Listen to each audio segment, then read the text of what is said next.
Lindsey is the CEO with Immersed Games and was one of the finalists in our last shootout as well. So she's been making progress with her company, and why don't you just come and give us the little show, Lindsey. So yes, I'm Lindsey Tropf, founder and CEO of Immersed Games, and you're about to hear the whole thing, but for the short intro, we're an educational gaming company, and you'll hear a little bit about why that's unique. I'm also a doctoral student over at the University of Florida, all but dissertation, but have been rather ignoring that to work on the company, so don't tell my advisor though, I need to get with him. So I'll just get right into it then. So we are harnessing the addictive power of video games for learning. So the problem, as we see it right now, is that while there's more access than ever to information with all the online learning resources that are out there, engagement is still a key issue. Students are bored 50 to 70% of the time that they're in the classroom. And with online reading resources like MOOCs, the massive open online courses, only 7% of adults even finish those. For the most part, they're just the same old thing. They're videos, basically lectures, and then worksheets or problems, just in an online format. So our question is, what's the point in having all of these amazing learning resources out there if students don't care enough to actually use them? So this is a new thing that I'm adding in here that you guys haven't seen before. Tell you a little bit about what actually makes learning engaging first. So first, it needs to be relevant and contextual. So why do I care about what I'm learning? You know, kind of when the student raises their hand and asks the teacher, like, why are we learning this? They need to know that it means something to them. They need to understand the context of why they're learning it, why they should actually care and be passionate about that. It needs to be challenging for them, something that they can actually rise to do and it's not bored. When students are bored, they're not actually learning. So that's an important thing for classroom teachers to keep in mind. Something interactive where students are actually doing something. Something that allows for choice, that's empowering for students so that they're not just passively taking this in and reading the next chapter as a sign, that they actually get some say in how they're approaching it, what they're doing. Encouraging collaboration. Teachers are constantly trying to figure out better ways to get students to collaborate within the classroom while everyone's still participating meaningfully and not just having one student do the work. Also something that allows for some experimentation and failure. Kind of importantly, in a way to summarize that, is that really good engaging learning gives users and the players, and in this case our students, a reason to pull in the information rather than getting the information pushed onto them. Think of that in terms of solving a problem. You want to find that information, you go out, you engage in it in a really high level way in order to figure out what that is. So this is just some context for you guys about what exactly it means to have engaging learning. And if you're a gamer, you're probably immediately seeing how this applies to video games. And so what we're doing is we're creating a learning game as a platform. By doing this, we're making something that's empowering. We're having an open game world where students can go and explore and learn through that gameplay. Deep learning. Doing quests in a video game is giving it that relevance and context so that they're learning through a problem assigned to them by a character in the game. They don't have to ask why they're learning it. And then also a platform. We're building all of this into a single game world that's crafted for relevant learning experiences. And so that's really one of our key differentiators as well against what everyone else out there is doing, where they're taking a lot of small, fragmented educational games. And everyone pretty much you talk to does see the promise of educational games to be engaging. So there's a lot of different things out there that oftentimes allow for 15 minutes to a couple hours of gameplay. So in contrast, by putting this all into a single game world, we're creating an ecosystem for learning for students. We're putting in all of our learning into a single context. We're also putting enrichment in, social opportunities. So in this way, a student might log into the game just to hang out and chat with friends and decorate their room and go off and explore quests and learn something that they never would have just sought out on their own. So let me give you another little example of how exactly you would learn in a game like this. So for example, on this one, a student is trying to figure out if something is an invasive species in a game. So they start off by noticing this really weird looking plant over there. It's got an exclamation point over it, which is kind of our universal symbol for something's up, go click on me. So they click on that, and a character tells them that they're trying to figure out if this is harming the local ecosystem, so to go collect data. They go and they find some of these plants in the ecosystem, and it generates a population map. And they're able to see how the population of this plant has changed and that it's killing off another plant.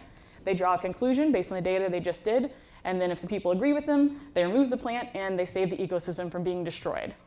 So this is a great example for you guys to see how this is something that's immediately relevant, it has a context, it has meaning, and they actually feel that they're giving some sort of impact, and then they get rewarded right in the game as well.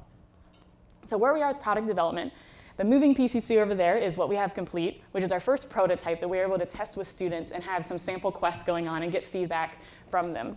Right now what we're working on is a standalone game with some of our core gameplay. One of the great things we're doing is making these for different modules, and in our case we're starting with middle school ecology here, something that's more creative experience for students where they're going to really pull in that information, as I mentioned. And so we're making a standalone game where they actually create their own ecosystem and maintain it. And so that's what we're currently in development with our estimated release time of August of that.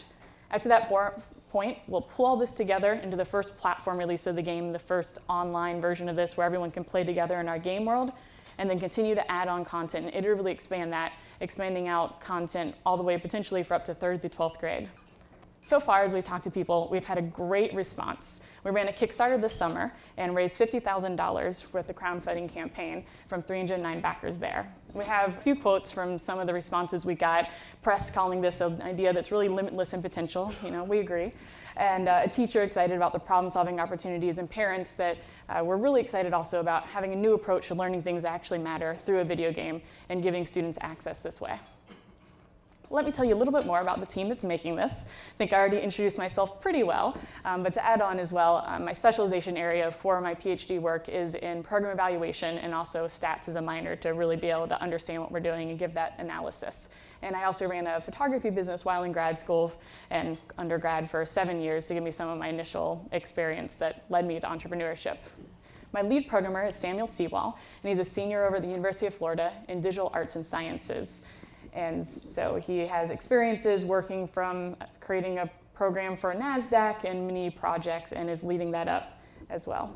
Glenn Price is our art director. He has 15 years of experience at major game studios, working, I know you probably won't recognize the game studios, but working on things from a Star Wars games to Transformers, and we are lucky to have him in Gainesville following his wife Felicia some years ago, who's here, so thank you for that we were able to meet him.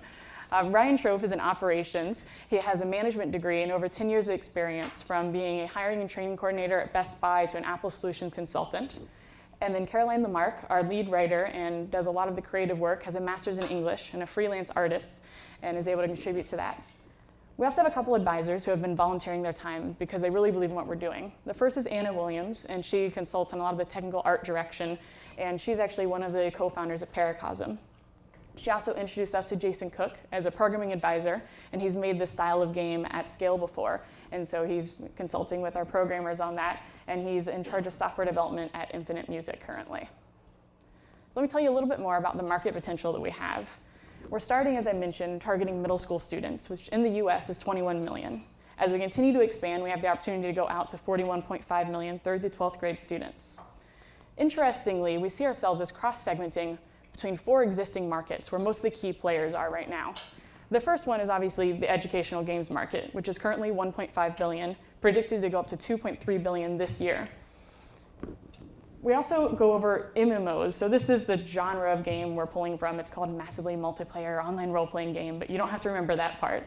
And so this is something that we're pulling from, as well as social games. And these are games where students can create a character, sit around and chat and create a room and do a bunch of just kind of hangout type things. And that's actually predicted at over $1 billion market this year as well. So we have a lot of these features just as part of the platform we're building. So we see ourselves as having a great differentiator between those as we're able to pull in and offer an actual positive benefit on top of just hanging out in a game for fun. Also digital curriculum, as we continue to expand, we are aligning our content directly with state standards. And so this is something that more and more schools are putting money in. And actually in Florida, schools are required to spend half of their budget every year on digital rather than textbooks. And so we're moving more and more in that direction. So this is a quickly expanding giant market that we can also work into as we grow. So a little bit more about the competition out there. As I mentioned, most of it is going to be via substitution because we have digital curriculum with different options as well as social games. But there are a few people that are a bit closer to what we're doing in terms of making educational games and especially science-based. One of our primary differentiators you can see over here is that we have a story with a cohesive world that's more than just educational content. And this is not an approach that other people are taking right now. Most people over here are making games that are explicitly trying to teach strictly educational content in a very fragmented way with one-off games, or perhaps even like CyberSTEM Academy has several in a single environment, but it's just a school that's online without having an epic storyline that is really going to pull the student in and cause them to spend more time in that leading to even more learning and a greater benefit for that. So we have a very unique approach in making this actual ecosystem for learning opportunities for students. Some of the other differentiators here that some competitors have, but not all, is being able to play online with others, have that collaborative experience. Being focused directly on consumers, which means having graphics and gameplay that can actually compete in that way and be interesting for people outside of just being assigned for homework. Also having a data backend. So by this, what we mean is we're building something that's tracking what the students are doing in the game. As they complete quests and get their mastery, students and parents and the teachers themselves would be able to log on and see what they've accomplished and keep track of that, and also suggest activities to go along with it. There's a lot of opportunities as we do that to link learning to even more opportunities outside of the game world as well, and being standards-based and directly linked to standards. So on top of that competitive advantage of having this unique approach and the expertise that our team brings, being able to make this into a platform as we grow gives us a very unique network advantage too. Because we're building everything into a single game world, after we put out the first release of this, it becomes a lot faster to continue to add on. We'll be using the same characters, the same assets, the same networking and gameplay, rather than redoing this from scratch for each game. So after the first one comes out, we can keep adding on content a lot quicker, and actually we'll be able to speed up and end up having an even greater gap between us and the other competitors out there that are putting out individual games. This helps us maximize our learning from it and minimize the risk. Also leads to a lot more extended retention. The people out there that are marketing these educational games right now are perhaps getting a student in, playing a game, they leave and they go do something else, rather than keeping them in their own ecosystem to keep playing their own games. And also reduce costs and time as we keep adding this additional content. For a revenue model, we're starting with a freemium model. This is something where students will be able to log on and create accounts for free to access the fun things, the social enrichment components that we have. And then in order to access the core educational content we're building, like the ecology or heredity models, life science, and things like that, parents will pay a monthly subscription fee, which right now we have preliminary price at $8. We have a lot of opportunities to continue to expand, and we can talk about some of that in the Q&A if you guys are curious, into educational agencies with site licenses, with sponsorships and advertising, and things like that as well.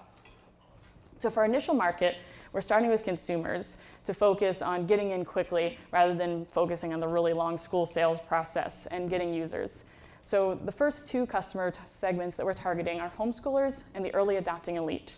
For homeschoolers, there's 2.2 million in the US, and they have a strong need to find engaging curriculum for their students. And many actually have 3 students at home, so they're looking for something that's a little more independent too, in order to have something interesting that students can engage with and can really link them up to deeper learning experiences. And obviously they're very willing to invest in their children's education. For the early adopting elite, which is 10 million families in the US, these are the type of people that are probably like many of us in the room that get technology early, that have a lot of that in their household, and they tend to buy educational software for their children to keep them occupied, really, but they also invest in this type of software. And these are the type of people that, say, are on Kickstarter, where we already ran our campaign. So to start reaching them, primarily through social media and bloggers, these groups are very strong in word of mouth, and they get most of their information from forums, from some primary bloggers, so giving them free access, encouraging that discussion to go on in that environment.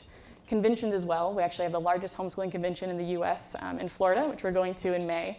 And so there's a lot of homeschooling and gaming conventions available that target these unique groups, as well as through homeschooling co-ops. Half of homeschoolers are involved in a co-op, and when we've actually talked to people and homeschoolers out there, they suggested group discount rates that would be able to get a large group of homeschool students from the co-op within the game in pretty large segments. So that's some of our initial plans as we start to go into those markets.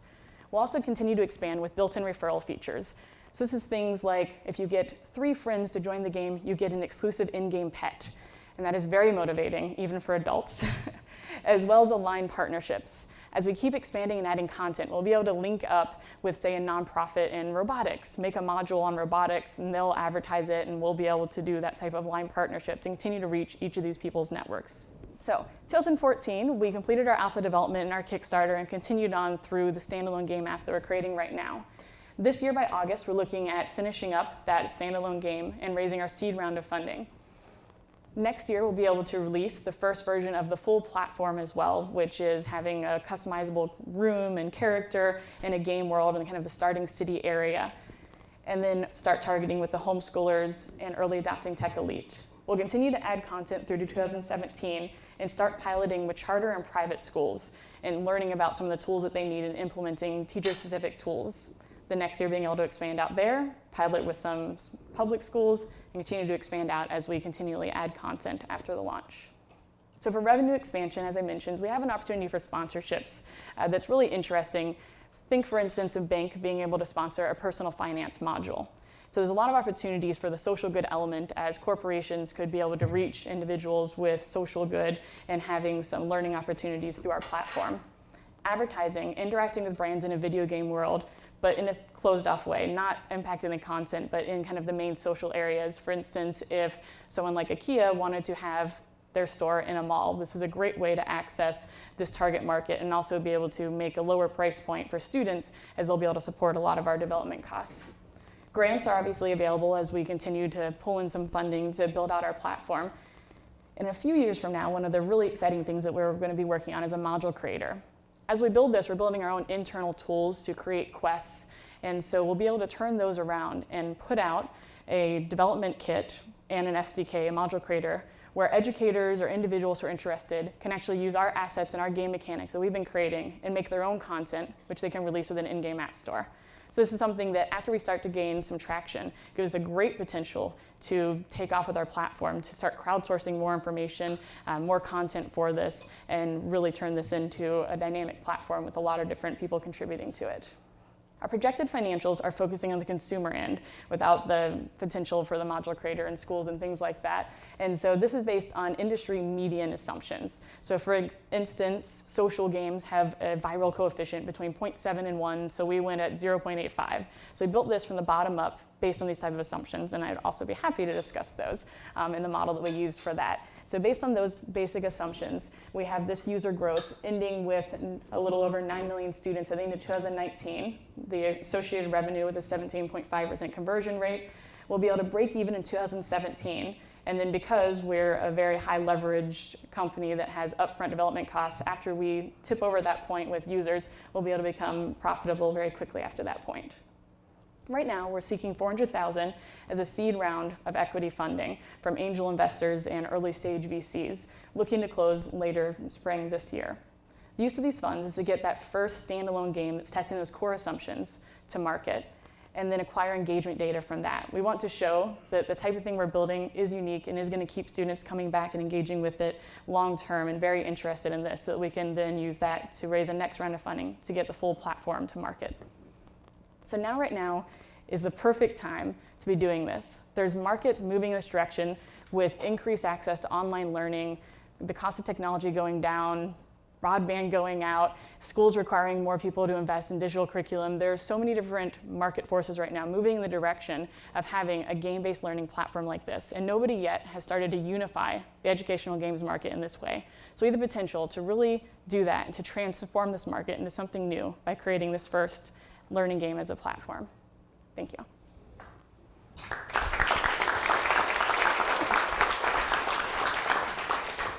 I can tell you've done that once or twice before. Yeah, I need more practice still. Oh, excellent job. So I suspect you all have some questions for Lindsey? Of course I do.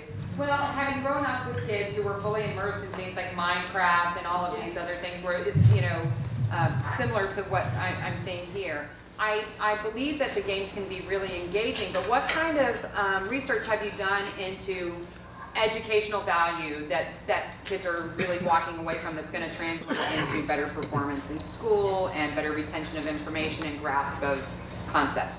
Sure. Well, for ours, we're still pretty early phase, so we'll be collecting that as we continue to develop. But the general research out there is positive, but also mixed, because the games vary so much. So, and if you're curious, I have a little paper I put together and stuff with some of the summaries that I could send you. For the most part, students have very good learning outcomes from games, but it depends on the type of game. A lot of times when people are doing these studies, they do anything from kind of if you think back to Math Blaster, right, where you just like answer math, and that's really practice. That's no more than a worksheet, but pretty, so people call it in our industry chocolate-covered broccoli. Like, that's not really giving an extra benefit in that way to them. It's just the same thing with a pretty shell. So that's not the type of learning we're doing.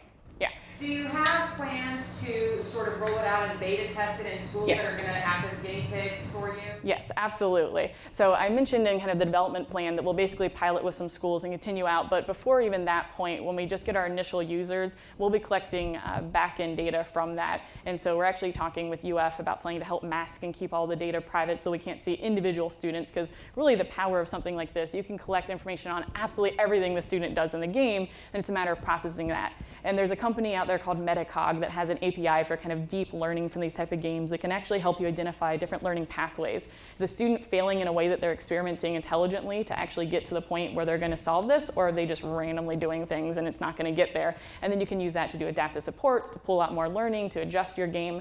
So there's really like an infinite amount of things. That's just something that as a startup I haven't been able to budget much time to. It is my specialization with like the stats and the research background and everything with my doc program. So yeah, there's a lot of really potential for that, and there's a lot of really good research out there. But one of the problems with all the research out there about educational games is it's university people that aren't working with industry people, and they have no control really over the games themselves. And so I'm actually working on revising my dissertation proposal right now to test out a couple factors, like which type of feedback leads to better learning, because that's really the type of thing that we need right now for the research, because it's so mixed, because all the games are so different from my Math Blaster to our style of game. Like it's hard to pull it all out right now. Sorry, that was a really long answer. I'll try to keep them shorter. Should I give you guys them? Yeah. I'll get to you next. Sorry. You mentioned the epic storyline. Yes. You want to hear what that is? Yes. Oh, of course. So Caroline will probably, well, she won't hear it and hear me mess it up here. So basically, we're set in the future. Present day, we started to realize that there were a bunch of problems with the environment and different things on Earth, and it was becoming to a pretty bad point. And so a group of scientists created the Taito Foundation to try to get technology to a better point to kind of pull the Earth back from the brink. And they went through a lot of really great technological advances, but ultimately they failed. Earth is in a state of destruction and chaos, and so people are evacuating to other places, and the student was recruited to join Taito Academy, the academy that this foundation founded, and they're off colonizing a new planet right now and helping the scientists as they try to learn more, and then maybe one day in an expansion we can go back and save Earth, but we're leaving that open right now. So that's kind of the epic storyline that they can engage with, and so all the characters, there's a whole culture around it and something that's really cool to engage in and get them excited. So it's a real game even though it's educational. The students and the marketing, we're not really focusing on the educational thing. It's a fun game.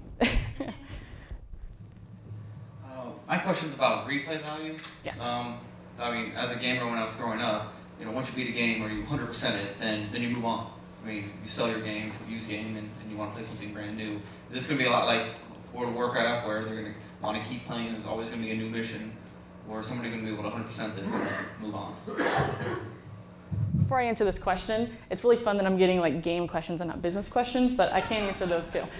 So in terms of that, yes, the style of game that we're pulling from is like World of Warcraft. So for those of you who don't know, this is an online game where you create a character and you do a bunch of quests. And so someone's like, hey, go kill 10 boars. But in our case, it's like, hey, go collect this population data to figure out what's an invasive species, right?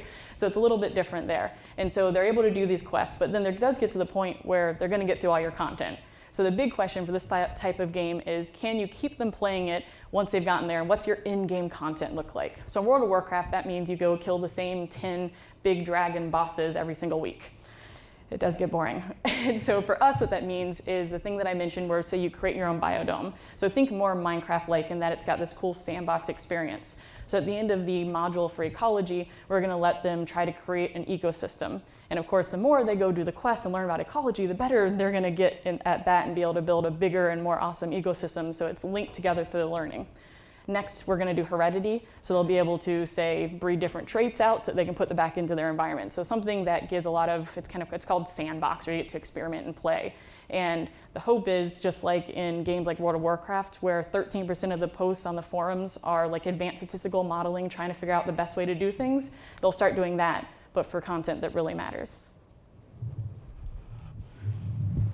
I'm just wondering whether you consider the idea that you ask a kid, okay, the objective of your quest is to save a species, and they go, God, it's boring, I want to kill dragons. So have you considered, integrating the two so that, okay, it's about killing dragons or some other worthy quest for a 12-year-old, But in order to do that, they've got to, do something that they actually learn something from. Because when you first, I was like wrapped up, and I was like, and then in what you're saying, but then it was like, say this new species of plant, I could just see a host of little boys going, that's boring. So have you considered trying to integrate those two worlds? So can you kill a rival scientist? Okay, three things on this. The first thing being getting into schools when you can kill rival scientists. I just don't really see that happening. There's some issues with that. The second thing with this is that memory and what you pull out of something is really a reflection of what you actually spent time doing, right? So and this is how it is in the type of games that do the chocolate-covered broccoli, is kind of what you're suggesting here, right? If I spend time doing something else, but it's like, oh, you did that so you could do this, like you're not really gonna remember what the actual learning content is, you're gonna remember what you spent time actually doing. So in that way, the game mechanic, and what I mean by game mechanic is the thing that you actually do has to be the learning thing. The third point I'd make to that is that sometimes I do, and especially with the boys, when I go into like a high school and I talk to people and they come up and they're like, well, is there any fighting in this? I'm like, no, we don't have fighting. And sometimes they'll be like, well, I don't want to play a game without fighting. And then I bring up examples of games that they love, like Portal, if anyone's familiar with that, and Minecraft. There's so many puzzle games out there. Like, they really do have fun doing games that don't involve fighting, that have something else that you do. The other part that I think as someone who probably hasn't played World of Warcraft and that style of game, this MMORPG genre, is on top of just the actual thing that you're doing, because also, killing 20 boars and collecting 20 pelts can get really boring, but it's the fact that you're in this ecosystem where you're leveling up, you're getting experience points every time. Scientists describe it as a dopamine drip, basically, because you're getting this neurotransmitter reward because it feels like you're being super productive. Of course, most of the time you're wasting your time, but in our case, you really will be being productive while you're wasting your time. So it's kind of that actual full environment that makes it a lot more interesting than necessarily it sounds if I just describe it to you that way, in terms of kind of that addictive quality. But that is part of why we're first making what we think is the most interesting part of gameplay, which is that creative capstone experience that they're going to hang out and spend a lot more time in, because that's really kind of the compelling core of what we're doing and a very differentiated approach. So by us making that first, we're able to test a lot of our assumptions and see what the engagement data is with that first. And the quests are the things that will help them support that they'll be able to unlock new plants and animals to do in their ecosystem and stuff as part of kind of that learning process. Is there, to follow up on that, even if there isn't killing and violence and that kind of stuff, is there danger, and what I mean is something that would create an opportunity for them to lose ground, you know what I mean, to get, in old style board games, there's always the chance that you're getting sent back to go, or whatever. Right. Is there something, do you have that type of thing as well, so there's some level of motivation. If you were in a room of gamers, you would create a very intense debate right now about if you should lose experience points when you die or do things. In our case, you're not going to be able to die. When you're doing your ecosystem, you could totally mess it up and everything could die. There's certainly options for failure in that way.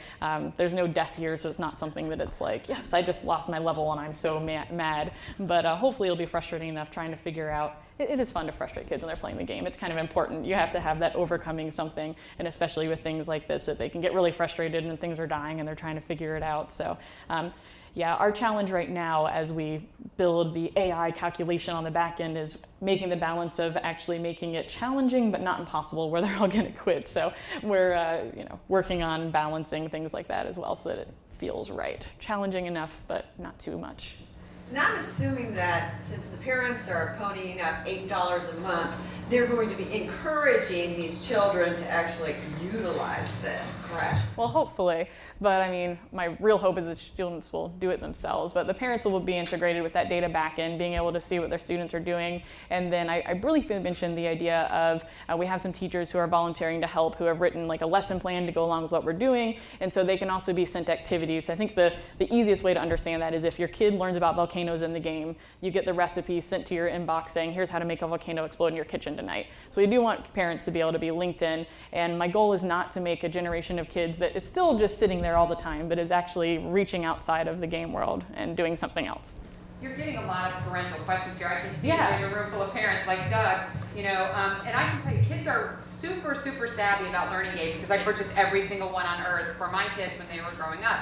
But I remember when my son was in elementary school, they had all this stuff all over the school about how healthy vegetables were. They really wanted the kids to think they were cool, so they had like Captain Carrot and the Brock. And my son was so, I mean, he was the eye rolling that went with that. When you try to force something that they really don't want to do and say, hey, this is fun, you know, and it's really a hard sell. So like maybe if your invasive species was man-eating, like, you know, something like that, or if the volcano exploded, they have to run from some lava. You know, I agree with the danger element. That's part of why we chose sci-fi is that you can go a little extreme. So, I mean, our invasive species wasn't that exciting. It was a Venus flytrap. We just didn't have the resources yet to like animate it eating things that are flying around and stuff. But that is part of the idea is that we can make it extreme. While normally an invasive species would take 20 years, in our case, it's taking over in 10 days and it's eating these flies. You can see it snapping. So being able to go sci-fi was an option on another planet that we can simplify and teach abstract concepts and make it a little bit more out there and zany if we want. So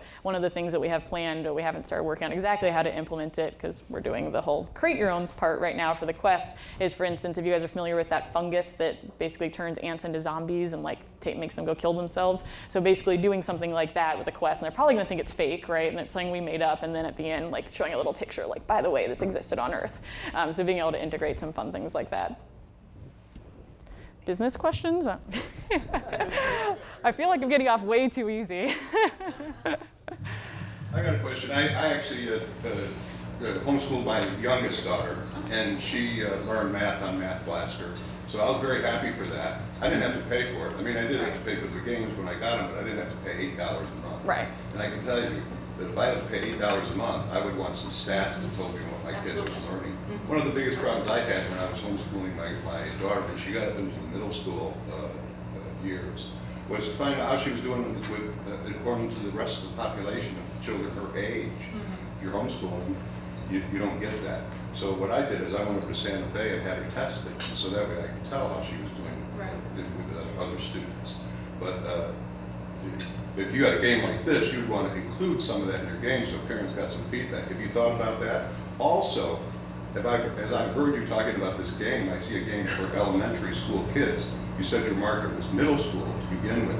Yes. With middle school kids, you gotta raise the bar a little bit. Middle school kids need to be taught systems thinking, dynamic systems thinking, and things like that.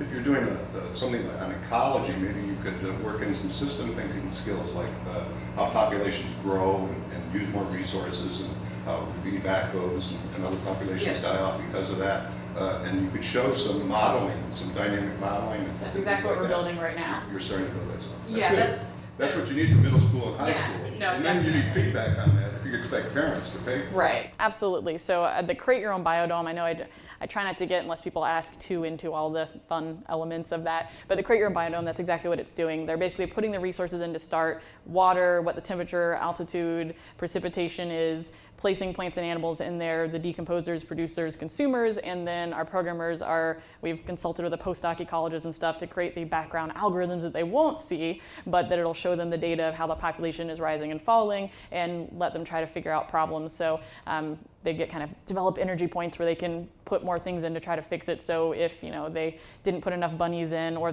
what we expect is going to happen is someone's going to try to make Bunny Island, which exists over in Japan or somewhere, but they're going to try to make Bunny Island, and then all of the grass is going to die, and so they're going to be like, well, I guess I have to put a predator in here, crap, So things like that where they're actually going to be able to see that. And so yes, we're doing the data backend that will link it there. We haven't started specking that out, but definitely comparing it to everyone else and doing that type of thing would be the easiest way to do that, actually. So thanks.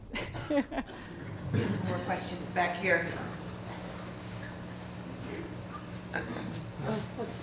Okay, we'll just turn it around. I just have a question about the advertising component. I mean, I find that ethically shady to, if you're teaching children and you're using a lot of what you're using is like a psychologically getting them engaged, and then you're advertising. How does that really fit in with the education part? That I find a little questionable. So can you address that? Well, that is something that we're going to kind of talk with parents as we get a little further along. It's not going to be in the first version of the game because I know it might be a gray area, and the financials will work without advertising as well. Obviously, it'll just help us get more so I can build more faster if I do the advertising. But certainly the advertising would be 100% separate from the education. So I mentioned that it's social. There's a main city area where they have a room and a mall. We would limit any advertising to only things that aren't harmful. So, we're not putting soda in energy drinks, although it would really be fun to make Red Bull give you wings. That would be unethical, so we can't do that.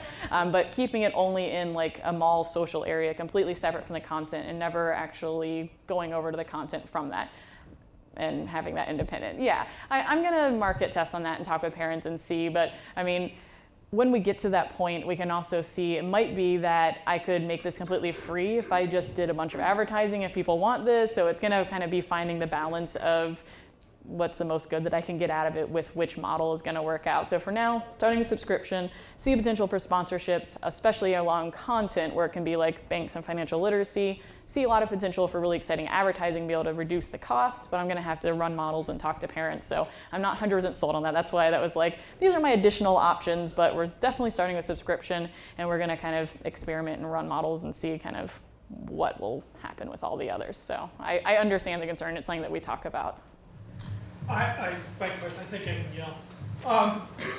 I unfortunately raised a gamer who's trying to get into graduate school.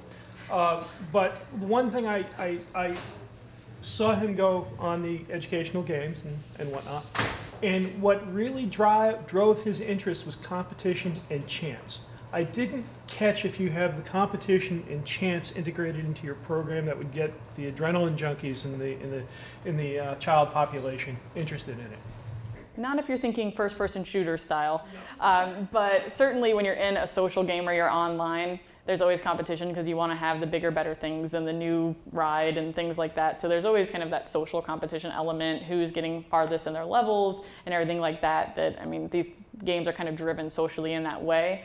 Some of our long-term plans are that once you say master a certain module, it will be related to a crafting thing, and you can make something really cool that you can have based on. So it would be the social proof and like that social competition in that way would be linked directly to what you've learned in that way. The other aspect is chance. So those Right. people who struggle more have an opportunity to beat someone who is more talented, perhaps, just by the luck of the draw, and keep them interested in the programs. Well, the educational content isn't player versus player. So It's still population. It gives them a chance. right, well, there's not like direct competition in terms of can I beat somebody else by having the luck of the draw because I'm not directly competing against anyone else. So if they spend more time, trying to hone their ecosystem and earn extra points, they can certainly do that. And there's, a range of things in there. But I guess styles of games kind of lead to different things in that way, and there's a whole actually research point into all the different motivations that people play the style of game, and one is people who just like to grief and piss off other people, and we're not really going to give them much opportunity. I know that's not necessarily what he's looking for, but I mean there's just a whole slew of different things out there. So yeah, that's kind of the best I can say for that right now. I mean in terms of different styles of games and everything else. One more question. I know you mentioned reaching out to bloggers and using social media. Do you have a strategy behind your communications? I mean, are you looking to find gaming industry influencers and have them try out the product? And I just kind of want to get a better idea of your communications mindset. Sure. I mean, right now we're working primarily not in the gaming industry, but more in parents, homeschoolers, and the early adopting elite. So we have personas. For instance, in the homeschooling community, there's kind of two major groups: those that do it because they're more conservative and they want their children to have a different set of values, and those that do it because they think they can do better than the school system. They don't like how limiting that is and other elements. So those are kind of like the two broad groups. So we've created personas for those, and then we're working on putting out content that will address kind of the different people's mindsets of concerns and areas of interest. And we're in the process right now of doing continued interviews. I actually have a group of homeschool students coming in Monday that we're interviewing and asking questions. We're just starting to work on our children personas and kind of what their areas of interest are as well. So we're creating a lot of that as we go, and obviously getting more access to our actual customers for that. So far it was, the crazy campaign for Kickstarter and then going quiet, and now working on actual customer interviews and getting more of that data out there. But not so much in the gaming spheres, although there's great sites like Mommy Gamers, which obviously they buy it pretty quickly and they really like it, and they blogged about us during the Kickstarter and things like that. So there's some really interesting groups out there that we've been staying in touch with as well. Thank you so much.